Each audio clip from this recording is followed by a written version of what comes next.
Selamat pagi buat kita semua. Perkenalkan saya Dito Sepa Berihuga Karo-Karo dengan NPM 2440801015. Pada kesempatan kali ini saya akan mempresentasikan mengenai wabah demam keong di Sulawesi Tengah.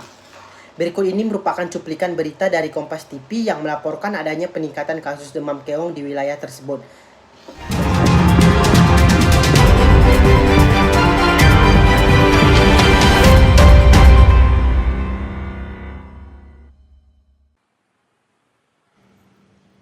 Kabupaten Sigi dan Kabupaten Poso menjadi dua daerah yang tingkat penyebaran mengalami peningkatan.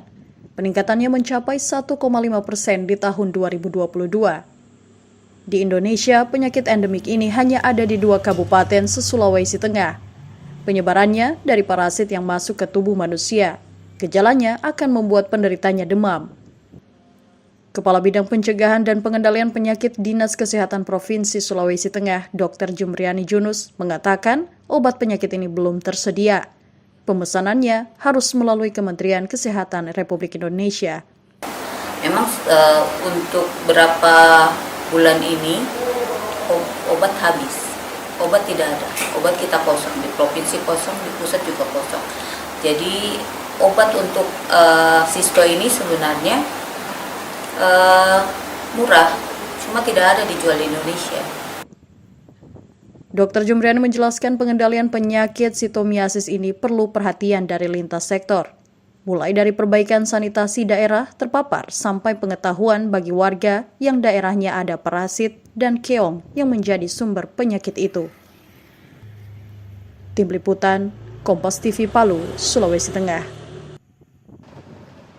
Berdasarkan laporan dari Kompas TV, terjadi lonjakan kasus demam keong di Sulawesi Tengah, khususnya di Kabupaten Poso, dengan jumlah kasus mencapai 245 kasus. Kondisi ini semakin diperparah dengan terbatasnya ketersediaan obat bagi penderita, sehingga menjadi perhatian khusus dalam bidang kesehatan masyarakat. Demam keong atau Schistosomiasis merupakan penyakit yang disebabkan oleh infeksi parasit dan ditularkan melalui keong sebagai inang perantara. Kasus Schistosomiasis di Kabupaten Poso mengalami peningkatan yang signifikan dari 45 kasus menjadi 245 kasus pada tahun 2021. Penyakit ini merupakan penyakit endemik yang hanya ditemukan di Sulawesi Tengah, khususnya di Kabupaten Poso dan Sigi. Pada tahun 2023, jumlah kasus menurun menjadi 166 kasus dibandingkan 256 kasus pada tahun 2022. Namun, prevalensinya masih cukup tinggi yaitu sekitar 1,5%. Secara epidemiologi, penularan penyakit ini tidak hanya bergantung pada manusia, tetapi juga dipengaruhi oleh keong sebagai inang perantara dan hewan sebagai reservoir.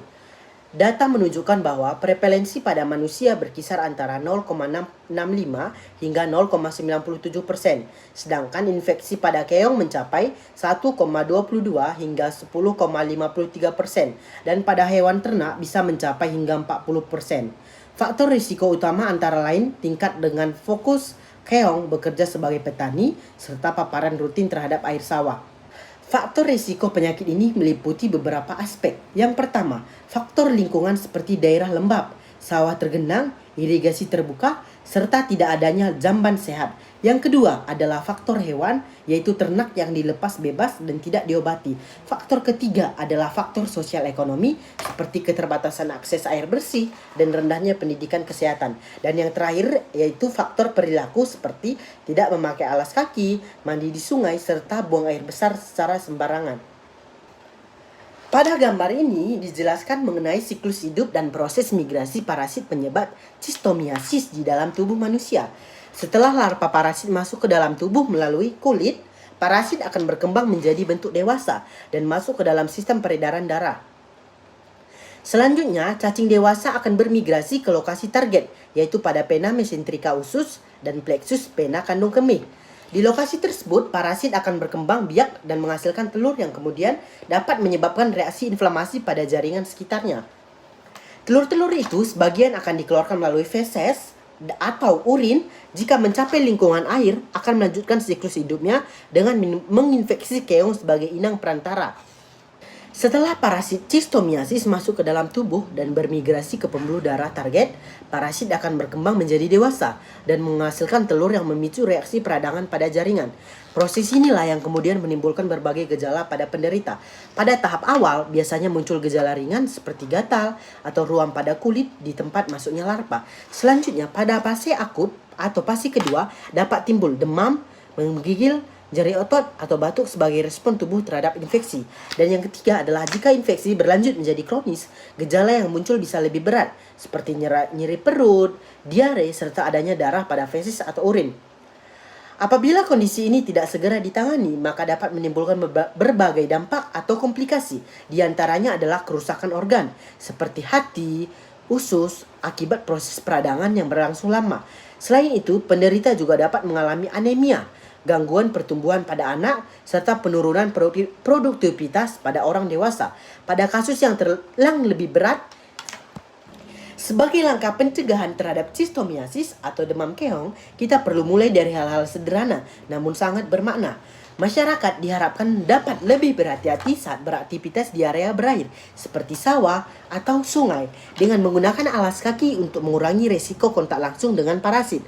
Selain itu, menjaga kebersihan diri dan lingkungan juga menjadi kunci penting, termasuk tidak buang air besar sembarangan agar tidak mencemari sumber air. Akses terhadap air bersih dan sanitasi yang layak juga perlu ditingkatkan sehingga lingkungan menjadi lebih sehat dan aman. Tidak kalah penting, pemeriksaan kesehatan secara berkala serta pengobatan yang tepat dapat membantu memutus rantai penularan penyakit ini. Dengan langkah-langkah sederhana itu, kita tidak hanya melindungi diri kita sendiri, tetapi juga menjaga kesehatan masyarakat secara bersama-sama. Sebagai penutup, melalui pemahaman tentang Schistomiasis ini, kita diingatkan bahwa kesehatan lingkungan dan perilaku hidup bersih memiliki peran yang sangat penting. Semoga informasi ini dapat meningkatkan kesadaran kita semua dalam menjaga kesehatan. Terima kasih atas perhatiannya.